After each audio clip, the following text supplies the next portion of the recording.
What's good, guys? Welcome back to 6 Best Bets and Lock of the Week. No, this is not 6 Best Bets and Lock of the Week. I actually got confused. Last minute predictions. We're going over the last minute predictions, going over the full card with our last minute predictions, judging off our final last minute predictions based off of the face-offs, how the fighters look. We basically go over the prelims all the way up to the main card. Here we go, guys. Another Apex event. But unfortunately, Marcel confirms UFC Vegas 103 updates. Montella de la Rosa versus Luana Carolina canceled due to weight management issues for Carolina. Douglas Silva de Andrade versus John Castaneda canceled due to medical issues for Silva de Andrade. And Lucas Almeida is fined 20% of his purse for coming in 2 pounds too heavy. Starting time for prelims is now 30 minutes later. So, with all that being said, we are still going to break down the entire card from top to bottom, so do not miss out. First fight of the night, here we go. Charles Johnson versus Ramazan Temirov. The odds have completely flipped. A week ago, Charles Johnson was a plus 100, Temirov was a minus 120. Now Charles Johnson is a minus 122, Ramazan Temirov plus 100.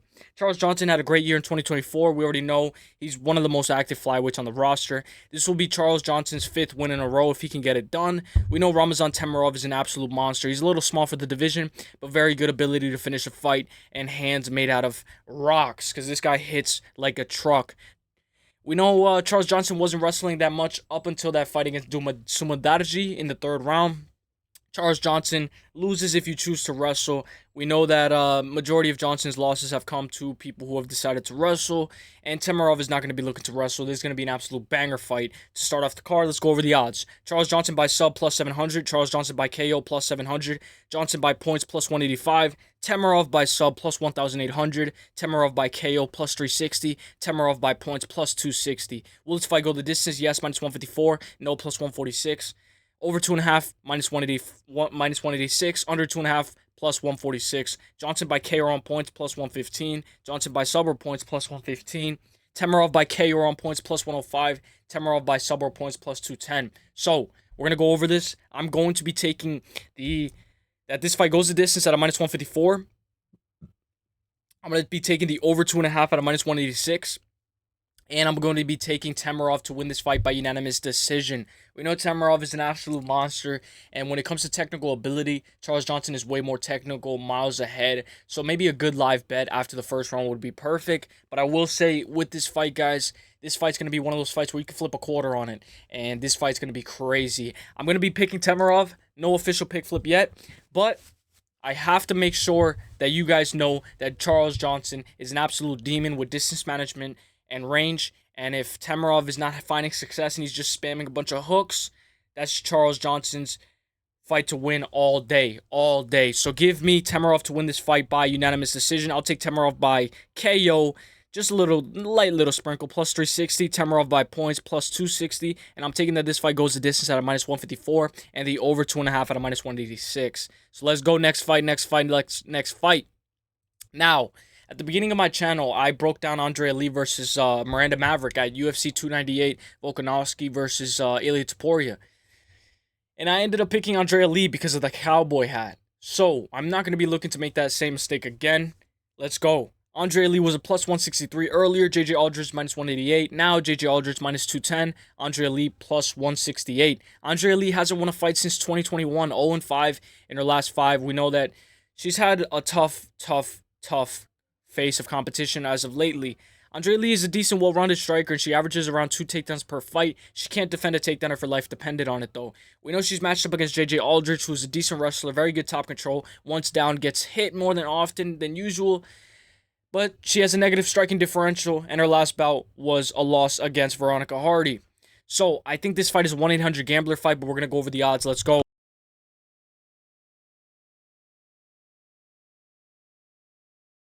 So, Andrea Lee by KO plus 1,300. A little bit of a Hail Mary. Andrea Lee by sub plus 1,200.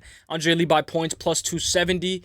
JJ Aldrich by KO plus 950. JJ Aldrich by sub plus 1,700. And JJ Aldrich by points minus 135. Will this fight go the distance? Yes, minus 460. No, plus 310. Over 2.5, minus 600. Under 2.5, plus 370. Lee by KO on points, plus 200. Lee by sub points, plus 200. JJ Aldrich by KO on points, minus 185. JJ Aldrich by submission on points, minus 165. This is a 1-800-GAMBLER fight. I don't recommend you touch this fight, but give me JJ Aldrich by points at a minus 135. Will this fight go the distance? Yes, at a minus 460. And give me JJ Aldrich by submission on points at a minus 165. But we do know a KO is very likely, so I'm playing a little bit of a risk with that. I'm playing with fire. Let's go. JJ Aldrich for the win. I think she should be able to win this fight. Let's go, JJ Aldrich. Let's go. Danny Silva. An absolute banger fight right here, guys. Danny Silva versus Lucas Almeida. This guy's in my 6 best bets, guys. I'm pretty confident, but when we look at Lucas Almeida, this guy is tall as fuck. So, Lucas Almeida was a plus 150. Danny Silva was a minus 190 earlier in the week. Now, Lucas Almeida is a plus 176. Danny Silva's a minus 220. Money's coming in on Danny Silva.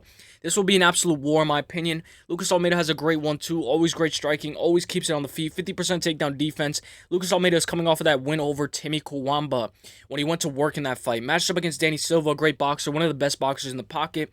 But we know he has a negative striking differential. But it's because he has a very high output. He's not a wrestler, but he did wrestle against Josh Kulabel. Danny Silva showed he could face adversity against Josh Kulabel. It was a pretty close fight, though.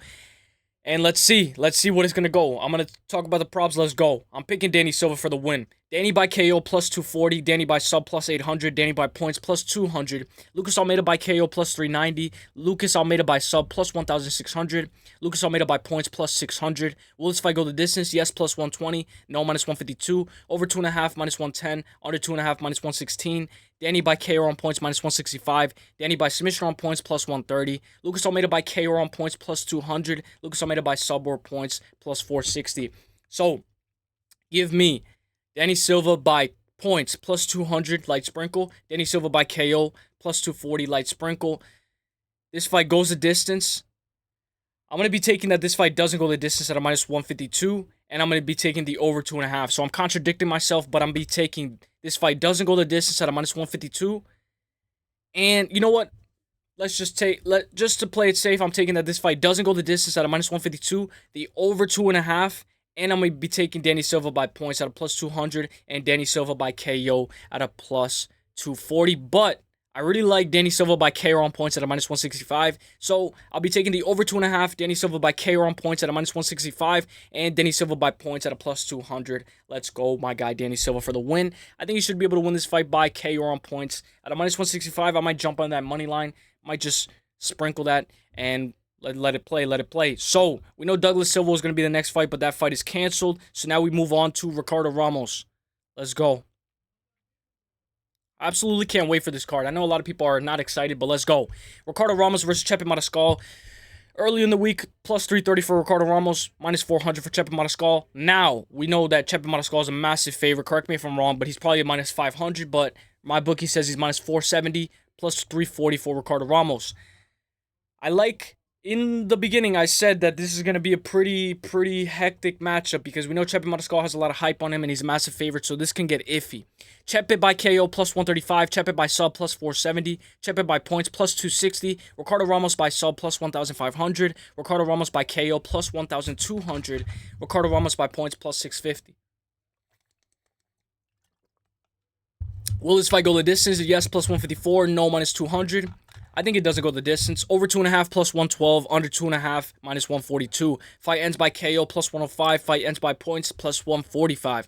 Ramos by submission on points, plus 480. Ramos by KO on points, plus 440. Chepe by KO on points, minus 220. Chepe by submission on points, plus 125. Give me Chepe by KO on points, minus 220. Give me the under 2.5 at a minus 142. And give me Chepe by KO at a plus 135. Let's go. I think he should be able to at least find the mark, find the button. Damon Jackson almost got finished in that fight. We'll see what Chepe Mariscal got. Give me Chepe Mariscal for the win. Let's go. He's in my 6 best bets. Let's go. Next fight right here. Absolute banger fight right here, guys. Austen Lane versus Mario Pinto. Early in the week, plus 270 for Austen Lane. Mario Pinto, minus 330. Now, Mario Pinto's a minus 590. Austen Lane plus 410. With this fight right here, we know that this is the only fighter to make his UFC debut on this card, Mario Pinto. Austen Lane has been improving as of lately, and he has fast twitch muscles, some decent wrestling, and we know he has a good football takedown. Lane is coming off of that massive underdog win over Robelis in Spain, where his wrestling was put on full display. Matched up against Mario Pinto, technical, technician, good leg kicker, good power. Mario has a habit of leaning his head back to move out of the way of strikes, and overall, he's a well-rounded athlete, but that habit could get him taken down. I'm going to be taking Mario Pinto, and I'm taking him to finish his fight inside the distance. Mario Pinto by KO, minus 145. Mario by sub, plus 850. Mario by points, plus 370. Austen Lane by KO, plus 750. Austen Lane by sub, plus 2,900, which is not, like, out of the realm of possibility. Lane by points, plus 1,100, which is a nice little sprinkle because we know he's hit that multiple times in his career. Will this fight go the distance? Yes, plus 250. No, minus 350. Over 1.5, minus 112. Under 1.5, minus 112. Lane by KO on points, plus 470. Lane by sub or points, plus 900. Mario by KO or on points, minus 350. Mario by sub or points, plus 230. So give me Mario Pinto by KO on points, minus 350. Give me Mario Pinto by KO, minus 145. And give me the over 1.5 out of minus 112. But I'm playing with fire. It's a pick your poison type of fight. I absolutely cannot wait. Let's go. I think Mario Pinto should have a successful UFC debut. Let's go. Danny Barlow versus Sam Peterson. We know Sam Peterson, a lot of people are heavy on him. Minus 300 for Danny Barlow, Sam Peterson, plus Patterson, plus 235. Danny Barlow, a real powerhouse technician, looking to manage range and keep this fight on the feet. We know Sam Patterson is going to be looking to keep this fight on the ground. Southpaw for Danny Barlow suits him very well. Danny Barlow looks off when he's on the ground at times. He kind of just shells up. Danny Barlow's coming off that win over Nikola Valentinnikov. But we did see that guy lose to Austin Vanderford in the wrestling department. So, he's matched up against Sam Patterson, 4-1. In his last 5, 6'4", orthodox fighter, decent takedown defense. If he gets you to the ground, he's looking to snatch up some submissions. And his most recent bout is a submission win over Kiefer Crosby. Let's go over the props. Danny by KO, minus 130. Danny by sub, plus 1,600. Danny by points, plus 480. Patterson by KO, plus 1,100. Patterson by sub, plus 470, which is worth a sprinkle. Patterson by points, plus 1,000. Will this fight go the distance? Yes, plus 310. No, minus 450. Over 1.5, minus 108. Under 1.5, minus 118. Fight ends by KO, minus 175. Danny by KO on points, minus 260. Danny by sub or points, plus 370. Give me Danny by KO at a minus 130. I'll take Danny by KO or on points at a minus 260. And I'm going to be taking the over 1.5 at a minus 108. Just playing a little bit with fire. I think the under 1.5 might hit. But if I'm taking Danny by KO at a minus 130 and Danny by KO on points, the over 1.5 might cover it as well. So give me the over 1.5 at a minus 108. Danny by KO on points at a minus 260. And Danny by KO at a minus 130. I'm going to go second round TKO. I'm playing with the over 1.5 because I think it's going to be a late second round TKO. But it could be early first round. Somebody could get finished in this fight. This fight definitely doesn't go the distance. I'll take Danny by second round TKO. Let's go, Danny. My boy, Danny Barlow. Let's go.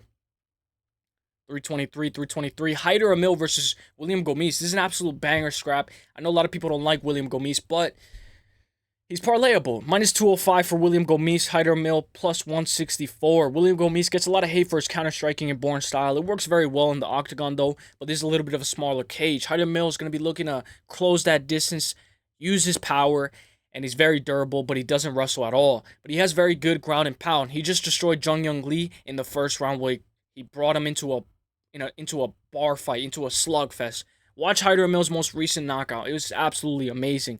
William Gomis is the pick. I think he can win this fight by unanimous decision by dancing around the cage, doing the uses of law, winning the first 2, and then coasting the third round. Let's go over the props. William Gomis by KO, plus 500. William Gomis by sub, plus 2,000. William Gomis by points, minus 105. Hyder Amil by KO, plus 460. Hyder Amil by sub, plus 1,500. Hyder Amil by points, plus 450. So, the fact that Hyder Amil by KO is plus 460 is not out of the realm of possibility. Will this fight go the distance? Yes, minus 205. No, plus 156. Over 2.5, minus 260. Under 2.5, plus 194. Hyder Amil by KO on points, plus 190. That's worth a sprinkle. Hyder Amil by sub or points, plus 340. Not really likely. William Gomis by KO on points, minus 190. William Gomis by sub or points, minus 125. So, give me William Gomis by points at a minus 105. I'll take that this fight goes the distance at a minus 205. And I'm going to be taking both double chances. William Gomis by KO on points at a minus 190. and William Gomis by sub or points at a minus 125. I did this last week with Anthony Fluffy Hernandez. I took him by KO on points at a minus 150, and you get a little bit more value than taking Anthony Fluffy Hernandez by submission on points at a minus 200. So if William Gomis is going to win this fight by decision, and I have safety nets, I'm going to be taking William Gomis by sub or points, minus 125, William Gomis by KO on points, minus 190, William Gomis by points at a minus 105, and that this fight goes the distance at a minus 205. So that's going to be an absolute banger fight. Give me William Gomis to win this fight 29-28 by unanimous decision. Let's go. Absolute banger fight, guys. It's a little bit of a faster video because this card, it doesn't have that much fights on it. We know it only has 10 fights now, so the card is still good, but it's falling apart.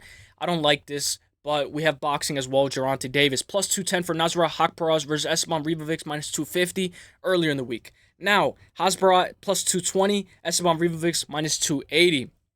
An absolute banger. Fireworks for this fight. I wish this was the co-main event, but of course it's not. We know Nasrat lost to Bobby Green, but he's on a very good trajectory, especially since that fight. But the reason why I bring up that Bobby Green fight is because I think that this fight's going to look like that Bobby Green fight. So, I think Nasrat Haqparast is a very good striker, very well-rounded, high volume, always works with pressure. His most recent win is over Jared Gordon, which was a little closer than expected. Matched up against Esteban Ribovics, Esteban is a unique striker, very accurate, undeceiving power, great defense, and a very, very high-volume output fighter. Esteban's highlight reel of KOs is impressive, and he's coming off of that super close win over Daniel Zellhuber. One thing I want to mention is how Nasrat Haqparast could be more technical on the outside. He could be the more technical fighter, and Esteban Ribovics could be trying to whale in some crazy hooks, some windmill overhands, and Nasrat Haqparast could go 1-2 in the middle, find that shot, find that pop shot, and land the jab consistently, and Esteban Ribovics might struggle. But we do know that Nasrat is much smaller. I thought they were going to be the same height. They're both listed at 5'10", and this is a massive difference in height. I don't think Haqparast is 5'10", but I will say, guys, I do think that this fight's going to be a lot closer than expected, so pay attention for a good live bet, maybe after the first round, but let's go over the props. I just think Nasrat Haqparast is a little bit more technical. Ribovics by KO, plus 300. Ribovics by sub, plus 1,200. Ribovics by points, plus 115. Nasrat Haqparast by KO, plus 650. Nasrat Haqparast by sub, plus 2,900. Haqparast by points, plus 430. Will this fight go the distance? Yes, minus 168. No, plus 132. Over 2.5, minus 215. Under 2.5, plus 166. Haqparast by KO on points, plus 230. Haqparast by sub or points, plus 380. Ribovics by KO on points, minus 230. Ribovics by sub or points, minus 115. Fight ends by KO, plus 175. Fight ends by points, minus 180. So the bookies are favoring that this fight goes the distance. I will say, guys, Haqparast is durable. This guy is durable. So, give me Ribovics by points, plus 115. Give me Ribovics by KO or on points at a minus 230. And give me that this fight goes the distance at a minus 168. It should be an absolute banger fight, but I'm going to repeat them all over again. Ribovics by points, plus 115. Ribovics by KO or on points, minus 230. And that this fight goes the distance at a minus 168. And I'm going to sprinkle Ribovics by KO at a plus 300. Let's go, my guy. Lock of the week. Let's go. Let's fucking go. Now it's time for the co-main event. I don't know how this is the co-main event. Somebody explain to me how you guys think this is the co-main event. But it is. Cody Brundage versus Julian Marquez. Cody Brundage plus 100. But he was a plus 146 earlier. Julian Marquez minus 122, who was earlier minus 170. So, Cody Brundage has wrestled ever since he was little. Averages over 3 takedowns per fight. Kill or be killed type fight. This fight definitely doesn't go the distance. That's one of my bonuses. So, we do know that this fight is going to be an absolute banger fight. He's matched up against Julian Cyrus Marquez. Cardio is on Brundage's side, but all 9 of Julian Marquez's wins are inside the distance. 100% finish rate. He doesn't hunt for submissions, but if they're there, he will go for it. He has lost his last 2 fights brutally by KO. His most recent loss in 20 seconds after Zach Reese KO'd him brutally. When Cody Brundage fought Jacob Malkoun, I think of him like Aldrich when he took the knee to the head against Peter Yan. Cody Brundage has gotten a very good tailor-made matchup for him. It's just a matter of time whether he can win this fight or not. Cody by KO plus 270, Cody by sub plus 600, Cody by points plus 600, Marquez by KO plus 400, Marquez by sub plus 270, Marquez by points plus 700. Will this fight go the distance? Yes, plus 300, no, minus 430. Excuse me. I think no, this fight doesn't go the distance at minus 430, but it's grilled, it's juiced. Over 1.5 plus 112, under 1.5 minus 144. Cody by KO on points plus 150. Cody by sub or points plus 280. Marquez by sub or points plus 160. And I gotta check this real quick. Marquez by KO on points. Let me just double check. Marquez by KO on points plus 220. So it's gonna be an absolute banger fight, guys. But when I look at this fight, let's say we say Julian Marquez by submission on points plus 160, Julian Marquez by KO on points plus 220, it's favored that Julian Marquez might get a submission. So, if you like Julian Marquez by submission is plus 270. I'm going to be taking that this fight doesn't go the distance at a minus 430, the under 1.5 at a minus 144, and Cody Brundage money line at a plus 100, and Cody by KO at a plus 270. So, I like Cody Brundage money line at a plus 100. I already jumped on it earlier in the week. I like the under 1.5 at a minus 144. I like this fight doesn't go the distance at a minus 430.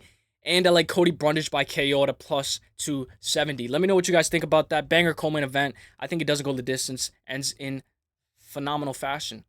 Main event time. Main event time already. Also, Almabayev versus Manel Kape. Manel Kape was a minus 230 earlier. Also, Almabayev plus 176. Manel Kape is a minus 220 now. Also, Almabayev plus 176. So, this fight has fight of the night written all over it. With this fight right here, we know Manel Kape is a true mixed martial artist with excellent management of distance and creativity in his strikes. He's a knockout artist, and he's a southpaw, which is going to be a massive factor in this fight. And he's light on his toes, looking for a counter. Very good wrestler as well. Always puts on a show. One of my favorite fighters to watch perform. He's coming off of that crazy performance over Bruno Silva, where there was a lot of fouling in that fight. Matched up against Almabayev, a true technician but a real grappler. Very good spinning attacks. His shot selection for takedowns is his bread and butter. Looks for position over submission. During the scramble, he may find an opening and threaten some subs. So, Manel Kape has to be careful of his neck. But he looks to hold you down like glue. His most recent win is a decision win over Matheus Nicolau, where he dropped Nicolau, but Nicolau defended 5 takedowns and only got taken down once. With this fight right here, we know it's going to be an absolute crazy matchup, and momentum is very important in this fight, especially in this fight game. Asu has lost before, and I believe he's lost to Tagiro Ulanbekov by TKO. Correct me if I'm wrong, but I believe he's lost to Tagiro Ulanbekov. I think in a regional scene, not in the UFC. I think this fight goes all 5 rounds. Manel Kape by 48-47 decision, but it's going to be a very close fight. Honestly, this is going to be one of those fights where I have to make a live bet on this fight. This is going to be an absolute banger fight. I have the over 3.5 already, but let's go over props. Kape by KO plus 185. Kape by sub plus 1,300. Kape by points plus 220. Asu by sub plus 1,200. Asu by KO plus 1,700. Asu by points plus 270. Will this fight go the distance? Yes, minus 134. No, plus 104. Over 4.5, minus 154. Under 4.5, plus 120. Manel Kape by sub or points, plus 160. Manel Kape by KO on points, minus 190. Also Almabayev by submission on points, plus 200. Asu by KO on points, plus 220. Manel Kape by KO rounds 1, 2, or 3, plus 300. Kape by KO rounds 1, 2, or 3, plus 300. I like that a lot. Kape by KO rounds 3, 4, and 5, plus 500. I like that even more. But Asu by sub rounds 3, 4, and 5, plus 2,400. That is worth a sprinkle no matter whose side you're on. Asu by sub rounds 1, 2, or 3, plus 1,900. So, I don't know why the bookies are favoring Asu by submission rounds 1, 2, or 3 earlier, but I think this fight might end in rounds 3, 4, and 5, if it is willing to end. So, I like Kape by KO in rounds 3, 4, and 5, plus 500, and I like Asu by submission rounds 3, 4, and 5, plus 2,400, but let's go over the props that I really like. Give me Kape by points, plus 220. Give me that this fight goes to distance at a minus 134. Give me the over 4.5, but I'm also taking the over 3.5 at a minus 225. I'm taking the over 4.5 at a minus 154, and I'm going to be taking Manel Kape by KO on points at a minus 190. So, I'm going to sprinkle Manel Kape by KO rounds 3, 4, 5, plus 500. Sprinkle also Almabayev by sub rounds 3, 4, and 5, plus 2,400. And I'm going to be taking this fight goes the distance at a minus 134. Over 3.5 at a minus 225. Over 4.5 at a minus 154. Manel Kape by KO on points at a -190. And Manel Kape by points at a +220. So, it's going to be an absolute banger fight. I think Manel Kape should be able to win this fight. He's going to have to deal with that wrestling and that relentless pressure of onslaught wrestling. I do think he can get it done. And I wouldn't be surprised if he enters his flow state. It's just with Muhammad Mokaev, he was able to, he looked a little off with the wrestling department. And if you're always having to worry about that takedown, we never know with Manel Kape. I think this is Manel Kape's time to shine. If he doesn't win in this fight right here, he's never going to get the belt in the UFC, in my opinion. So, Manel Kape, it's now or never. Let me know what you got. Let me know what you guys think, guys. Are you guys excited for this fight? Let me know if you guys enjoyed this video. I'm going Manel Kape. I'm going Manel Kape by KO on points at a -190. Over 4.5 at a -154. This fight goes the distance, -134. Manel Kape by points at a +220. And Manel Kape by KO rounds 3, 4, and 5 +500. Let's go. I hope you guys enjoyed the video. Let me know who you guys got. Let's get it. The best is blessed, baby. Let's get it. Let's get it. Let's get it. Last minute predictions. Good luck to all you guys. Let's get it. Peace. Hey.